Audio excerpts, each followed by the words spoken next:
जब बार बार बोला जा रहा है कुछ नहीं है, इसका मतलब कुछ ना कुछ तो होने वाला है। हमेशा से जो ऊपर वाला चाहता है वही होता है। ये सरकार है वो पूरे 5 साल के लिए बनी है।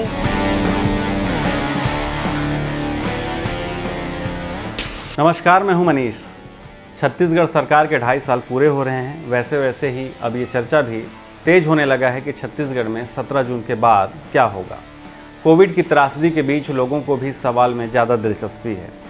इस सवाल से प्रदेश का सियासी माहौल गरमाया हुआ है। पार्टी के नेताओं के बयान भी ऐसे हैं जो किसी बड़ी सियासी उथल पुथल की ओर इशारा कर रहे हैं।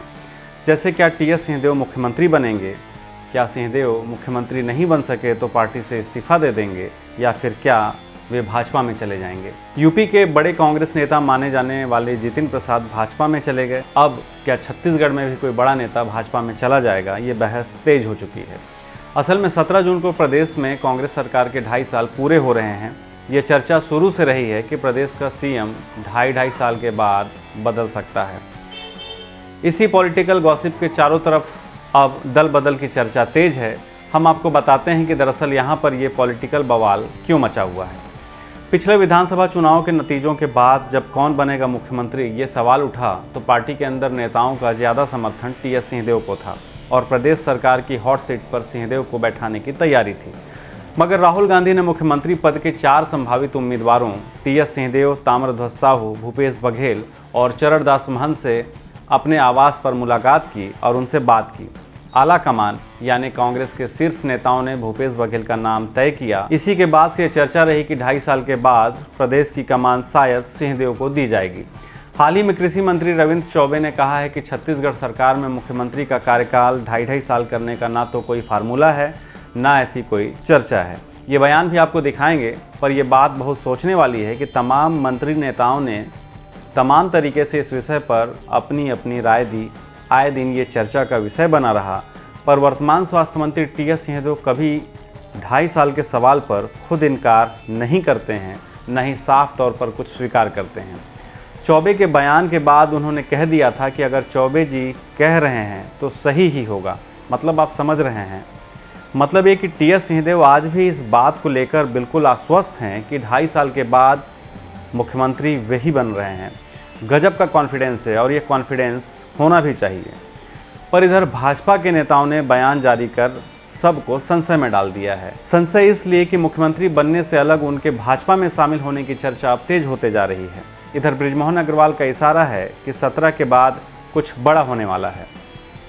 भाजपा नेता बृजमोहन अग्रवाल के मुताबिक कांग्रेस पार्टी में पूरे देश में भगदड़ मची हुई है। पहले ज्योतिरादित्य भाजपा में आए, अब जितिन आए। कांग्रेस के बड़े नेता सचिन पायलट कभी भी बीजेपी में आ सकते हैं। 17 तारीख के बाद छत्तीसगढ़ में भी बड़ा घटनाक्रम होगा, इंतजार करना चाहिए। उन्होंने इन 2.5 सालों में कांग्रेस को एक विफल सरकार बताया है। बृजमोहन जिस इंतजार की बात कर रहे हैं, इससे तो तय है कि भाजपाई टी.एस. सिंहदेव के स्वागत के लिए बिल्कुल तैयारी कर रखे हैं। छत्तीसगढ़ के पूर्व मुख्यमंत्री डॉक्टर रमन सिंह ने कहा है कि कांग्रेस में बेचैनी का माहौल है। ये क्यों है, प्रदेश अध्यक्ष मोहन मरकाम को बताना चाहिए। भाजपा के सांसद, विधायक तो दूर, भाजपा नेता या कोई सामान्य कार्यकर्ता भी कांग्रेस में नहीं जाएगा, क्योंकि डूबती हुई नाव में सवारी कौन करेगा। मोहन मरकाम को ये बताना चाहिए कि कांग्रेस की अंदरूनी हालत क्या है। राष्ट्रीय नेताओं ने 2.5 साल का वादा किया था या नहीं, ये साफ करना चाहिए।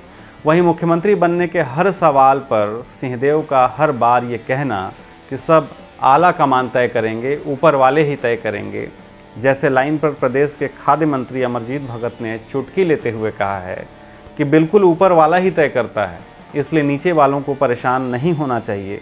मुख्यमंत्री बघेल के नेतृत्व में सब कुछ बेहतर चल रहा है, तो ऐसी उड़ती हुई बातों का कोई मतलब ही नहीं है। अभी नहीं, हमेशा से जो ऊपर वाला चाहता है वही होता है, और उनके बिना तो पत्ता नहीं खिड़कता है।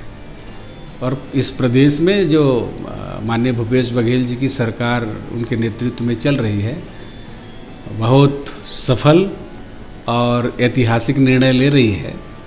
हम कह सकते हैं कि पूरे देश में जिस प्रकार से यहाँ किसानों के लिए काम हुआ है, आदिवासियों के लिए काम हुआ है, किसानों का कर्जा माफ़ी हुआ है, 2500 रुपया में धान खरीदी हुआ, केंद्र सरकार के आपत्ति पर फिर राजीव गांधी किसान न्याय योजना ला करके जो लोगों को मदद किया गया, बिजली बिल हाफ किया गया, यहाँ पर गोधन न्याय योजना ला करके गोपालकों को मदद किया गया।